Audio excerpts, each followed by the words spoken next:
Good morning, or whatever time of day it happens to be where you are. My name is Argo Vermeer. This is the Collectivism Kills YouTube channel, and today we are picking up where we left off on our series on You Don't Understand Individualism, where I'm explaining the difference between individualist metaphysics and collectivist metaphysics in order to debunk the false notion that the rise of postmodern globalist neo-communism is somehow a function of individualism, which is a lie. That's like saying a bird can give birth to a fish. 2 plus 2 is 5. A scorpion can give birth to a grapefruit. Individualism cannot give rise to a communist ideology because communism is rooted in collectivist metaphysics, and collectivist metaphysics and individualist metaphysics are, in fact, mutually exclusive. You do not get one from the other. Like begets like. You get collectivist ideologies from collectivism. You get individualist ideologies from individualism. There's no reciprocity. There's no crossover. In the same way, a bird is not going to give birth to a fish. A scorpion is not going to give birth to a grapefruit. 2 plus 2 does not equal 5. Okay? So the idea that we are living in a postmodern nightmare of preceding individualism or individualistic beliefs is a lie. You see, by individualism, people who make this assertion are really speaking about solipsism, and solipsism is not individualism. Solipsism is actually an iteration of collectivist metaphysics, not individualist metaphysics. So we're going to pick up in the middle of the article. If you've not been here before, please go back and listen to the other parts to this series. It's called You Don't Understand Individualism. And don't feel bad, I didn't understand individualism until about 10 years ago when I started to think about these things. And 99% of people don't understand metaphysics. They don't understand what it means to examine ideas and institutions with a metaphysical lens. They don't understand the difference between individualism and collectivism fundamentally either, so you're not alone, and I didn't know either. So, the whole point of this channel and my blog is to get people to begin to examine ideas, institutions, etc. with a metaphysical lens, meaning examining them for the fundamental assumptions they make about the nature of man and reality and God, because God, strictly, is simply a metaphysical primary. So God is simply that from which all of reality is either a direct function or is implied, as in a corollary fashion. So everybody has a God. Everybody has a root, fundamental cause, as it were, for man and reality. This all comes from something, even if that something is the laws of nature, or the laws of evolution, or the laws of physics, or the mathematical universe, or God's creative power. This was my whole point on my whole atheism series. I wasn't trying to prove theism. I was trying to prove atheism doesn't exist, because the idea is that everybody believes in God. That was my point. And I don't mean it in the cliche kind of way that you sometimes hear it. I mean, everybody has a metaphysical primary. Everybody believes in something which is the root of all of reality, man and reality. So atheists, if you listen to atheists speak, atheists are really simply scientific determinists. Atheist God is the laws of nature, the laws of physics, the mathematical universe, the laws of evolution, evolutionary biology. Atheists have a source for reality. And so the real debate between a Christian and atheist is really about who has the better, more rational metaphysical primary. Atheism, ironically, doesn't exist. The idea that you don't have a metaphysical primary, and therefore you don't have any underlying assumptions about the nature of man and reality, precludes you from having an epistemology. And without an epistemology, without an argument, there's nothing to, you don't have a belief system. To believe in something or not believe in something is to imply a fundamental epistemology. But you don't have a fundamental epistemology, a belief or even a non-belief, unless you have the metaphysical foundations. And you don't have the metaphysical foundations, the assumptions about the nature of man and reality, without the metaphysical primary. So that's the real debate. The real debate isn't between someone who believes in God and someone who doesn't believe in God. It's between someone who believes in God as the metaphysical primary and someone who believes in something else as the metaphysical primary, like the laws of nature, the laws of physics, the mathematical universe. And but that debate never happens, which is why debates between atheists and other people are stupid. Because atheists are trying to debate people from an epistemology-only frame of reference. They're trying to... So in other words, in order for you to debate an atheist, you have to implicitly concede their metaphysical assumptions because they don't want to have metaphysical assumptions. See, they're atheists. They don't believe in God. And since the argument then isn't about atheism, since the argument isn't about God, how can I say this without getting too far into the weeds here? I don't want to get too far into the weeds here. In order to debate an atheist, you're debating them strictly on the epistemological level. That's not the real debate. The real debate is the metaphysics. And the real debate in any metaphysical discussion is, what's the metaphysical primary? What is the root of reality and man? That's the real debate. An atheist implies they don't want to have that debate. An atheism implies a rejection of a metaphysical primary. Well, that's fine. But if their position is a rejection of the metaphysical primary, then they have to have one. If they had a metaphysical primary, they wouldn't call themselves atheists. They would call themselves whatever it is they happen to believe in, scientific determinists or believers in evolution or the believers in the mathematical universe. But they always come to the debates from a frame of reference of a non-metaphysical belief, which means in order to have a debate with the atheist, you have to start in epistemology, which means you have to concede their metaphysics before you even have the debate, which means they automatically win, which is why getting into a debate with an atheist is a waste of time because you've already lost. Because in order to have a debate or discussion with an atheist, you have to concede that their metaphysics make sense, even though they haven't defined them and they haven't defended them. That was all I was trying to say. My point in all of this, I'm sorry to torture you and torment you, I'm going to get to the article, is to say that it's all about the metaphysics. If you want to understand what's going on in your church, in your country, in your government, you need to understand the metaphysics. What are the assumptions these institutions and this society at large makes about the nature of man and reality and where it comes from? Once you understand that, you will understand why all of this is happening. You will understand, once you understand the difference between collectivist metaphysics and individualist metaphysics, you will recognize their iterations. You will recognize the metaphysical iterations of the church, of the government, of society, of your workplace, whatever. And that's the whole point of my blog. So anyway, picking up where we left off, talking about why the dissident right doesn't understand individualism. Here we go. Individualism, again by definition, precludes any root metaphysical value or legitimacy to any group. I'm discussing individualism now. At the metaphysical level, it precludes any root metaphysical value or legitimacy to any group. Individualist metaphysics reject the group of having any fundamental value at all. There is no such thing as a group except entirely subjectively. It doesn't exist as real. It is entirely abstract. That's individualism. The group has no fundamental value. It can't define you fundamentally. It can't define the nature of your existence. It can't be the source of your existence as an individual. Okay? The group has no metaphysical value or legitimacy anywhere. Thus, it is completely impossible for individualism to produce communism, which as a collectivist philosophy necessitates group identity as a person's root metaphysical expression, and the collective ideal as the foundation of the socio-political apparatus. This being so, it begs the question, how in the hell did Orrin McIntyre allow himself to get so confused? Well, the answer is Orrin McIntyre doesn't really understand individualism or collectivism because he doesn't understand metaphysics.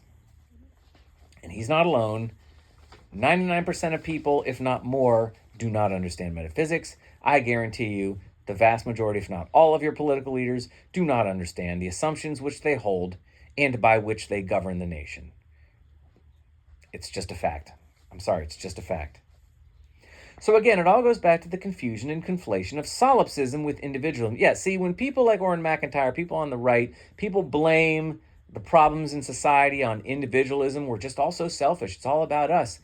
That's not individualism. That's solipsism. And solipsism is collectivist.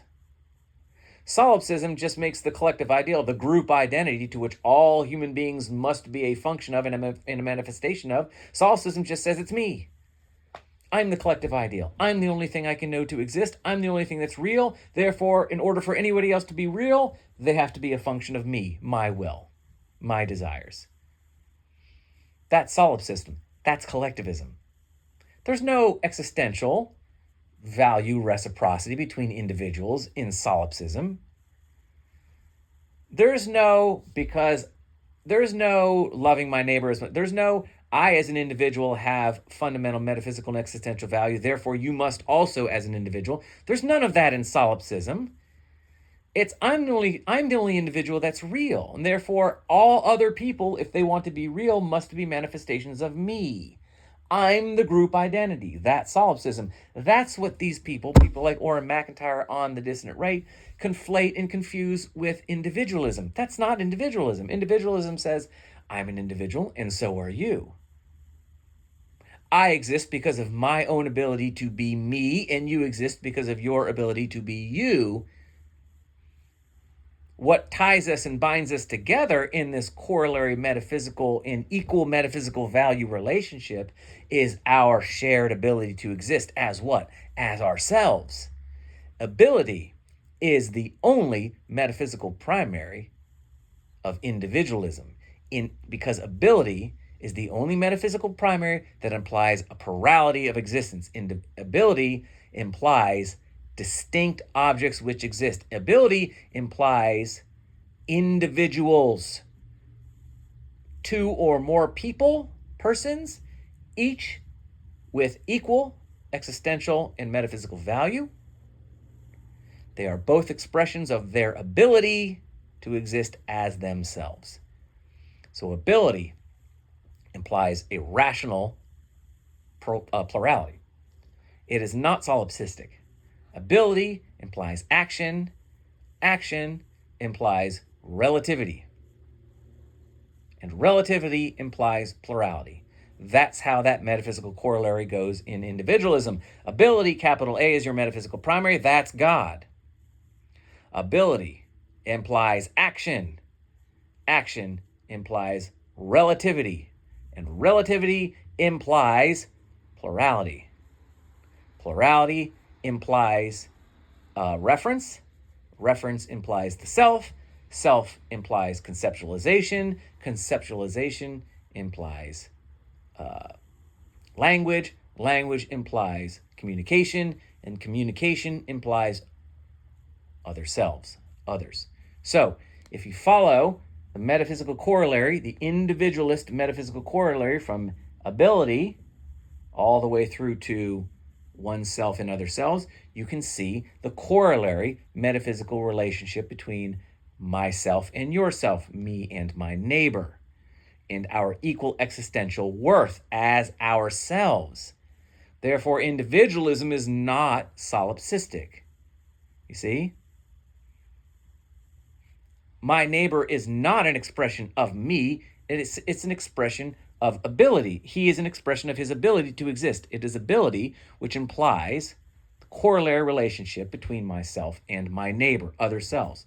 Ability implies action. Action implies relativity. Relativity implies plurality. Plurality implies reference. Reference implies the self, capital S self, myself, my conscious self. Self implies conceptualization. Conceptualization implies language. Language implies communication. Communication implies somebody to communicate with who can also conceptualize other self, my neighbor. That's the individualist. That's the individualist metaphysical corollary. It isn't solipsistic at all.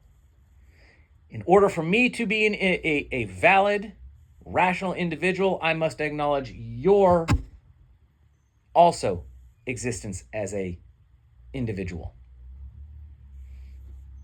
I exist, and so do you. We are equal. We are individuals. We are corollary. If I reject your individualism, I reject my own. Therefore, the only way I can interact with my neighbor is cooperation, voluntary cooperation. To do otherwise, to presume or demand that my neighbor submit to me as an expression of myself, is collectivist. It's that solipsism. And this is what people like Warren McIntyre conflate with individualism. That's not individualism. That is solipsism, and solipsism is collectivism. And solipsism can give rise to globalist, postmodern neo-communism. Sure, solipsism can, because solipsism is collectivist. And so is communism. Like begets like. Collectivist metaphysics beget collectivist metaphysics. A scorpion gives birth to another scorpion. A fish gives birth to another fish. Fish doesn't give birth to a bird. Scorpion doesn't give birth to a grapefruit. 2 plus 2 does not equal 5. Solipsism equals communism. Individualism does not equal communism because individualism is not solipsism. Okay, hope that makes sense.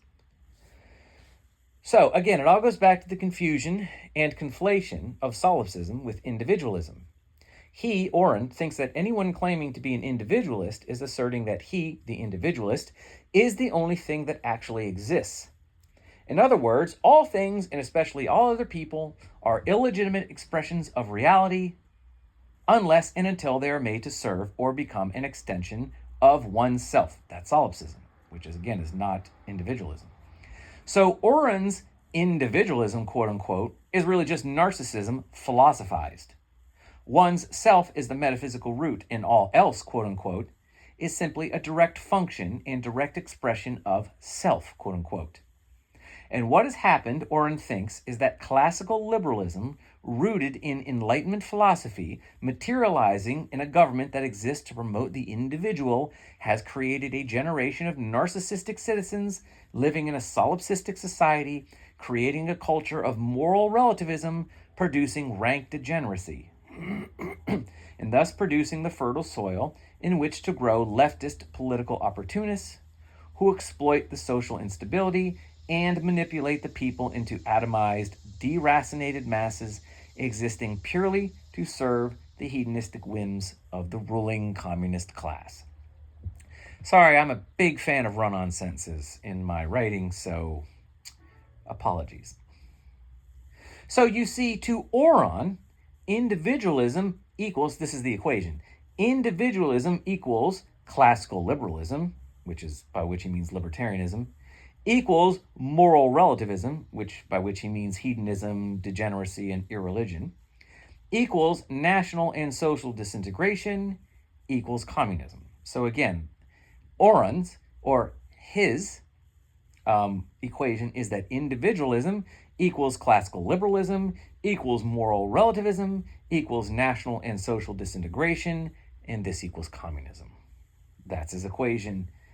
It's the philosophical equivalent of 2 plus 2 equal 5, equaling 5 because, again, he doesn't understand individualism.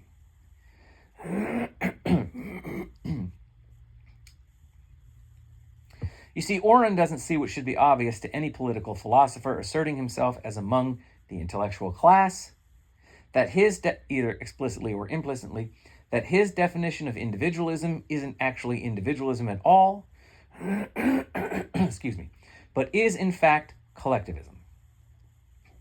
And while this may not be entirely clear to the random layperson, Oren is a professional thinker. At least he was. I don't know what he's doing. I haven't really kept up with him because, I mean, look, if you come to the discussion and your root metaphysical assertion is that 2 plus 2 is 5, your root assertion, your fundamental premise is that 2 plus 2 equals 5, I have nothing else to hear from you. Because everything that you say from that point on is going to be rooted in that fundamental belief about how reality works. That somehow 2 plus 2 equals 5 can somehow be a fundamental and functional component of reality.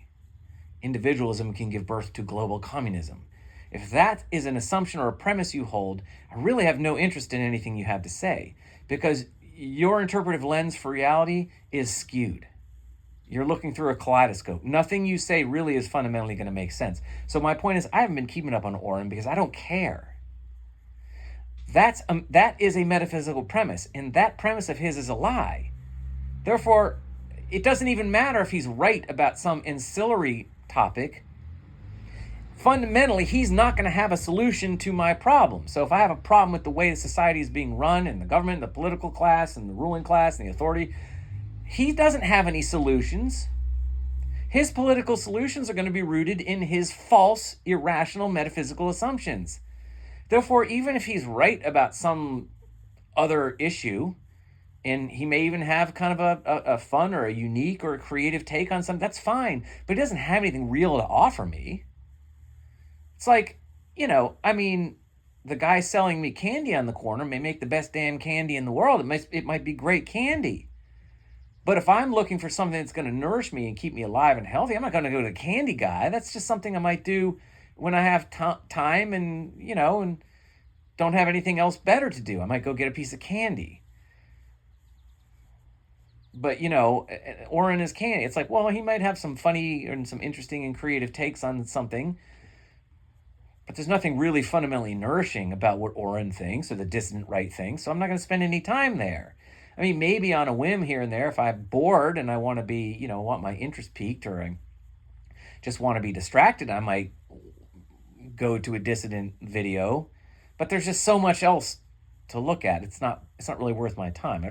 I'd rather spend my time going to places and frequenting places that actually nourish me fundamentally. That's just my thing. And if I want a piece of candy, sticking with the analogy, I'll go watch a video on, I'll go watch a funny cat video, or I'll go watch a fail video, or I'll go, listen to a funny podcast, or watch a funny movie, or watch any movie, I'll get my entertainment there. I'm not going to go to the distant right blog and listen to a bunch of people pretending to know what they're talking about, pretending to offer fundamental solutions when I know they don't have any. So my point is, I haven't been keeping up with Oren. He might still be a bigwig in the dissident right. I don't know. I haven't really paid any attention to them. They're not going anywhere because they simply don't have the political power, and they're never going to have the political power to go anywhere. We need to understand that this is where we are. Look, this is what I'm trying to tell you. Understanding the metaphysics, understanding why your society is going the way it's going, why your government is doing the things it's doing, particularly here in the West, is a big part of helping you to relax. It doesn't necessarily make it less annoying or even painful, but at least you're not frustrated and exasperated.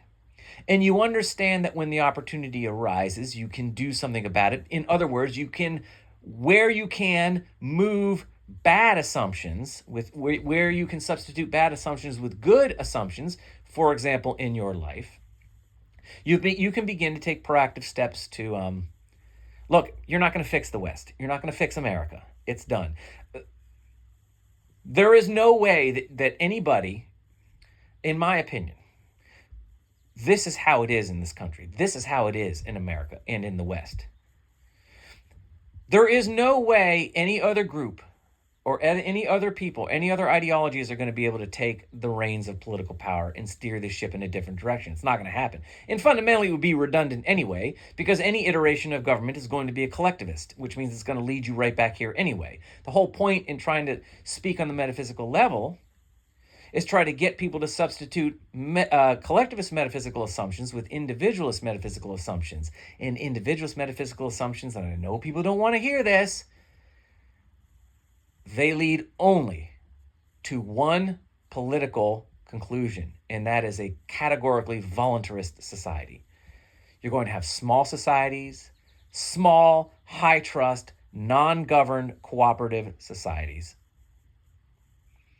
And but my point is that, look, there is no movement that is going to be able at this point to capture the reins of political power into avoiding the iceberg that the West and America in general are heading towards. It's not going to happen.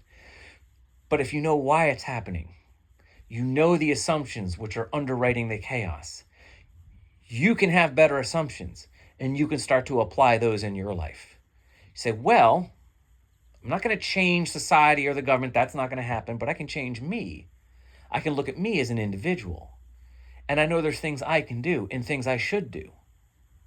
I need to move out of this collectivist system to whatever extent I can. The further I can put myself outside of this collectivist system,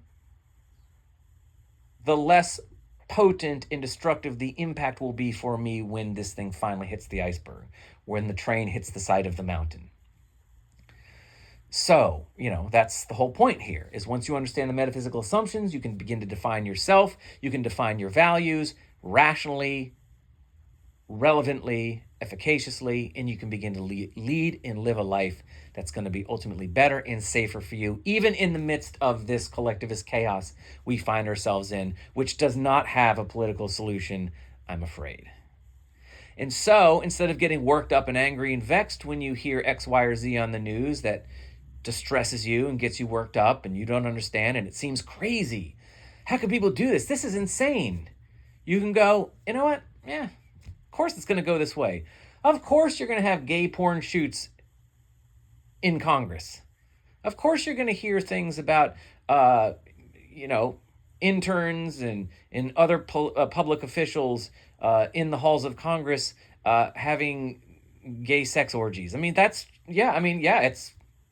it's frustrating in some it's not good, but it's like, well, okay, yeah, of course this is going to happen. This is where the metaphysics which underwrite this iteration of government are going to lead to this kind of thing.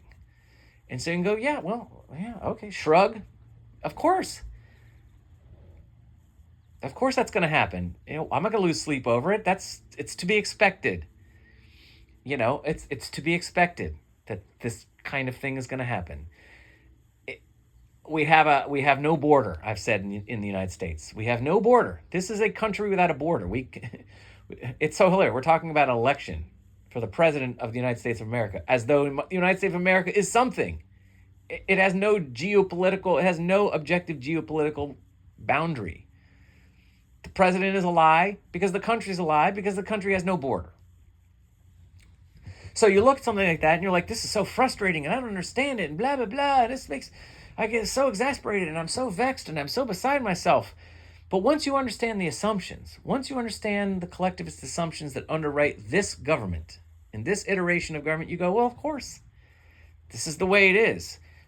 You're going to have to deal with it. How do I deal with it? Well, your first step is understanding who you are. What are you? What should you be pursuing? And then pursue those things. And when you do that, you pursue your own rational metaphysical nature and you will be moving yourself away from the chaos and towards peace.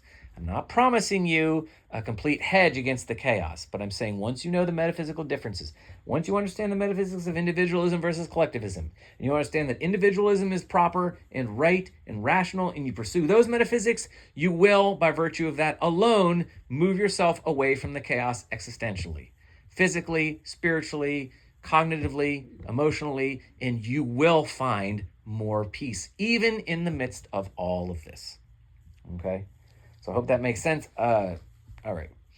I am going to I'll do one more paragraph and then we'll wrap it up.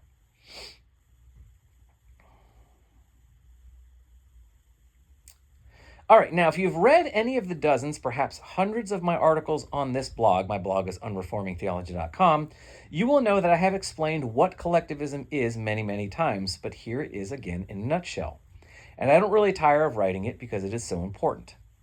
Collectivism is the philosophy informing every single government which exists or has ever existed anywhere at any time. It establishes a collective ideal as the metaphysical primary from which, by which, in all of reality, especially and including mankind, has its direct essence and existence. In other words, all things and all men are, in their proper place, expressions of the collective ideal in totality. There is no relevant nor practical distinction, no relationship, no corollary. All is the collective ideal. You are a direct function of something outside of you. Give me 1 second. I got to run to the bathroom, take a pause. I'll be right back. Hold on. And then I want to wrap this up.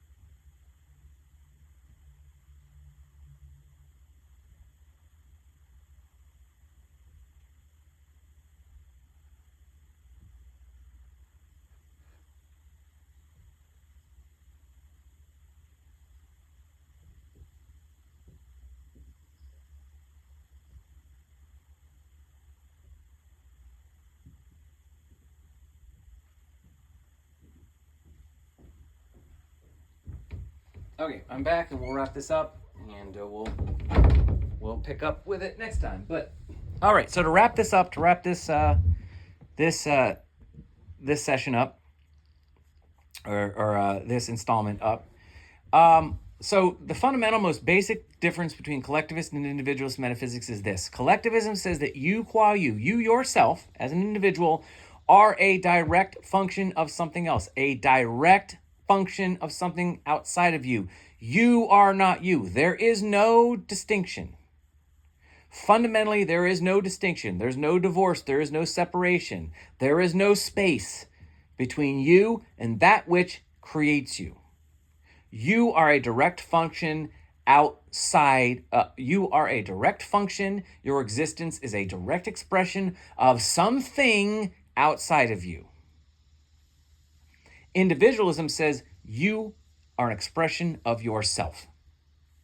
Collectivism says you exist because this other thing has created you out of and as a manifestation of itself. Individualism says you exist because you are able to exist.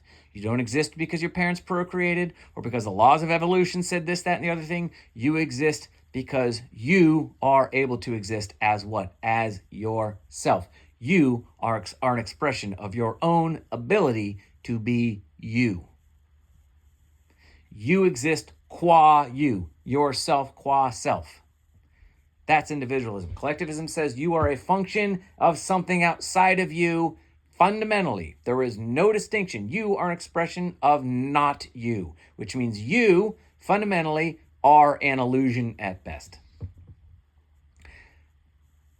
If science, you are a function of the laws of nature. If science says you are an expression of the laws of nature, you are an expression of the laws of physics, you are an expression of biological evolution, you are an expression of the mathematical universe. Science is a collectivist philosophy.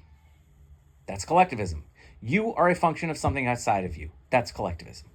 If the church says you are a function of God's will, you are a direct function of God's creative power, you are here because God commanded you to be here, that is a collectivist institution. That is a collectivist philosophy. You are a direct function of God's creative power. You are an expression of God. Scientific determinists say you are an expression of the laws of nature, the laws of evolution, the mathematical universe. That's collectivism. Government says the government looks at you first and foremost as a member of what? The people, the nation, the tribe, the race, the class. Government is the authority. Government is the authority. Government is in charge. Government rules, government runs, and government looks at you as what? First and foremost, as an expression of your own self as an individual? No. Government looks at you first and foremost as an expression of itself. Government exists as the material incarnation of the collective ideal, the people, the race, the class, the tribe, the church, the nation, the national identity. That's how government looks at you. You are a direct function of the collective ideal according to which they exist as the authority, right? So government exists as expression of this collective idea, this collective ideal. American government exists as the incarnation of the collective ideal known as the people. The Soviet Union, their government ruled on behalf of the working class. The British monarchy ruled on behalf of the British people. The papacy rules on behalf of the church. So, government, collective institutions, they look at the individual as first and foremost expressions of something outside of them, some collective ideal, some collective identity. All of these institutions are collectivist. Okay? And collectivism is simply this: you exist as fundamentally a direct expression and function of something not you. You are a function of not you, which means you don't really exist. You're an illusion. Individualism says you exist according to your own ability to exist. You exist as a function of your ability to exist. You exist as an expression of yourself. That's ability. That's individualism. So I hope that makes sense. And I know that I do a lot of repetition between these installments.